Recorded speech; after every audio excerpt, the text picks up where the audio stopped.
Here's more wrestling news for February 18th, 2026. Your headlines for this afternoon include WWE creative meeting sparks major SmackDown changes, Bianca Belair undergoes finger surgery, WrestleMania 42 status hopeful, Booker T blames Swerve Strickland for bad habits, Swerve fires back, original plans for Kenny Omega at AEW Revolution revealed, former WWE champion publicly apologizes to Javon Evans, actress Tessa Johnston set for WWE Orlando tryout, Booker T responds to worst announcer label and blames one person, no relief for Liv Morgan, and more. WWE reportedly adjusted its creative approach ahead of the February 13th episode of SmackDown, and the goal was straightforward: make sure no one was left off the show. During Self-Made Session, Self-Made Pro revealed that before the show went live, writers and producers held a meeting where they reviewed the active roster name by name. The instruction wasn't to cram the show with filler, it was to make sure everyone had purpose. The idea was clear: no one sitting in catering if there was a way to use them meaningfully. That approach showed once the cameras stopped rolling. Apollo Crews found himself in a 10-man tag. Matt Cardona, Carmelo Hayes, and Ilja Dragunov were also folded into the large-scale match setup. Candice LeRae and Johnny Gargano appeared in a pre-taped backstage segment alongside Fraxiom. Even Aleister Black was given promo time, addressing Randy Orton directly and adding narrative weight to his appearance. The episode didn't just spotlight main event names. Mid-card talent, tag teams, and supporting players were layered throughout the show. According to the breakdown, nearly the entire active roster appeared in some form, with the Street Profits reportedly being the only act not featured that night, as they put in other WWE commitments. With WrestleMania 42 around the corner, it felt intentional. A roster-wide visibility push. Keep everyone warm, keep everyone relevant, keep options open. The bigger question is sustainability. Is this the start of a new weekly philosophy under Triple H, or was this a one-night adjustment to maintain morale and momentum during WrestleMania season? After reports surfaced that Bianca Belair's lingering finger injury would likely rule her out of WrestleMania 42, Belair confirmed the procedure was completed on February 17th. She shared a photo on her Instagram story showing her heavily bandaged finger as she headed into rehab, making it clear that the next phase has already begun. For fans holding out hope for a surprise Mania moment, this update essentially closes that door, but it also sends a different message: Belair isn't sitting still. Booker T just reopened a chapter many thought had cooled off, and Swerve Strickland wasted no time responding. Nearly a year after Strickland grabbed a mic at AEW Dynasty 2025 and told the Philadelphia crowd Booker T, the WWE Hall of Famer, brought his name back into the spotlight on the February 17th episode of his Hall of Fame podcast. What started as a discussion about Javon Evans and generational influence quickly turned into another pointed message aimed at Strickland. I heard Swerve Strickland talk about Javon Evans, and Evans probably grew up watching guys like him, and that's true, so you've got to figure out how to get rid of those bad habits. The phrase bad habits wasn't accidental, and Booker didn't stop there. He suggested Swerve made a mistake by mentioning his name during a pay-per-view weekend, arguing that it shifted headlines away from the show itself. I'm gonna give Swerve Strickland a little bit of advice. Don't be talking about something other than the pay-per-view at the end of the night. That's the main event and the last thing people are gonna remember. The last thing people are gonna remember is me, my name being said. I'm sure Tony Khan don't appreciate the news not being what happened at Dynasty. They're talking about Booker T. That was a bad move. Booker also made it clear that from his perspective, respect is handled face-to-face, not through public call-outs. I'm from that school. If you got something to say to somebody, say it to their face. Would I ever say anything positive about him again? Probably not. I've learned my lesson. But here's where it got interesting. After Booker's comments circulated online, Swerve didn't post a long rebuttal, he didn't rant, he didn't insult anyone. He simply wrote, "Trademark's bad habits." That's it. 4 words that instantly reframed the entire exchange. Instead of denying the criticism, Strickland appears to be leaning into it, possibly turning Booker's jab into a catchphrase, a shirt, or even a storyline hook. In wrestling, that's strategic. If someone throws a label at you, you either reject it or you make it yours. Now the ball is back in Booker's court. Now the question is simple. Does this stay a social media chess match, or does it escalate into something bigger down the line? Because if there's one thing wrestling history has shown, it's that grudges rarely stay quiet for long. Enjoying the video? A quick like goes a long way in helping us grow and deliver more wrestling news you care about. Kenny Omega's AEW Revolution status just came into focus, and behind the scenes, the original plan was far bigger.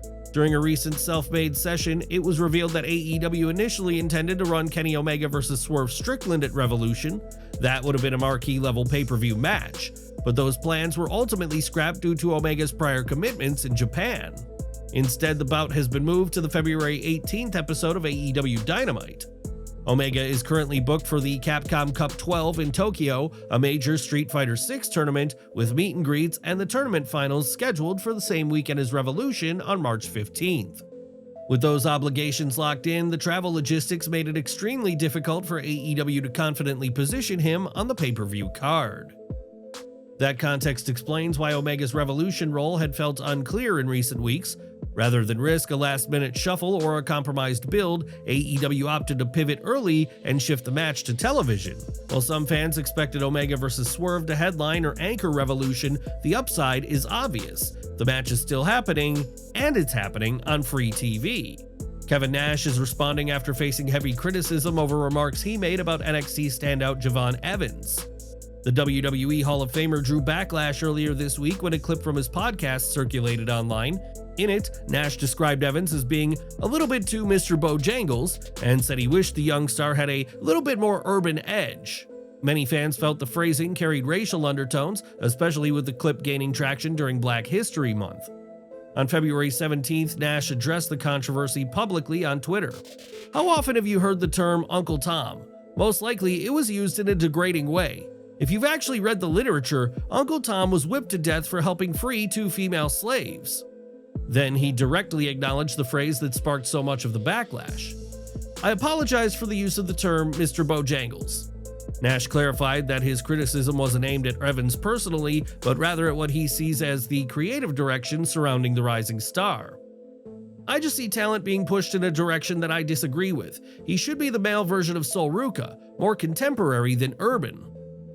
With that explanation, Nash framed his argument around character presentation, suggesting Evans should lean into a more modern athletic identity rather than what Nash views as an outdated archetype. Whether the apology will calm the criticism is still unclear. Some may see it as accountability, others may feel the broader comments still missed the mark. Do you think Nash's clarification changes the conversation, or did the original comment cross a line regardless of intent? WWE's latest Orlando tryout just added a name few fans saw coming, and she's not an Olympian or indie standout. On February 16th, actress and model Tessa Johnston revealed on Instagram that she's officially set to participate in this week's WWE Performance Center tryout camp. Johnston shared a photo of her formal invite, along with a screenshot of a message from WWE that reportedly dates back to August 2025, suggesting the company has had its eye on her for months.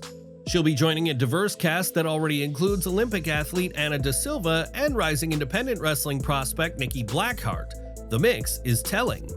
WWE has increasingly leaned into recruiting from outside traditional wrestling pipelines, bringing in athletes, entertainers, and social media personalities alongside seasoned indie workers. Johnston's inclusion fits squarely within that strategy. It's not just about in-ring reps anymore, it's about presence, adaptability, and long-term marketability. The Performance Center has become a testing ground for all kinds of backgrounds, and this latest group reflects that broader casting philosophy. Should WWE continue blending crossover talent with traditional wrestling prospects, or is it time to prioritize experience inside the ring? Let us know where you stand. Booker T is pushing back after being voted Worst Television Announcer of 2025 in the Wrestling Observer Newsletter Awards, and he isn't just responding to Dave Meltzer, he's also addressing the voters behind the result. Rather than directly attacking the fans who cast their votes, Booker suggested the influence comes from the source. You know what? Let's not blame them. I don't blame the students, I blame the teachers. Meltzer has a lot of people following him, so he's going to have more people agreeing with him than disagreeing. I understand that, but hopefully people listening to me right now might wake up and say, man, what the hell was I thinking about pro wrestling? When you take the fun out of pro wrestling, we've lost it. We really have. So I don't give a damn what people say. I was supposed to have this job for 3 months. It's been going 5 years now, so I must be doing something right." At its core, Booker's response frames the debate as fun versus critique. Should wrestling be judged primarily as entertainment, or do awards like this highlight genuine shortcomings? Do you agree with Booker's perspective, or do you think criticism plays an important role? Share your thoughts below. The federal case involving the man accused of stalking WWE star Liv Morgan has hit another delay, and this time it revolves around a mental health evaluation. Canadian national Sean Chan, who is facing a federal charge of interstate domestic violence, was already moved into the court's March session following a January 31st ruling by the United States District Court for the Middle District of Florida, Tampa Division. Now, a newly filed status report explains why the case has effectively stalled. According to the filing, Chan is currently undergoing a psychological examination. Because of that evaluation, his right to a speedy trial has been formally paused until the process is completed. The psychological review carries added weight because Chan has attempted to pursue an insanity defense. Prosecutors previously objected, arguing that the request was made too late and should not be permitted. The court has yet to determine whether that defense will ultimately be allowed. Chan has remained in custody since his June 2025 arrest by the FBI and has been denied release pending trial. If convicted on the federal charge, he could face up to 5 years in prison. With the speedy trial clock paused and the mental evaluation still underway, the case remains in limbo for now. For all of our subscribers, don't miss the 9 a.m. Eastern video we dropped earlier today. Smash that bell icon and select all notifications so you're always in the loop.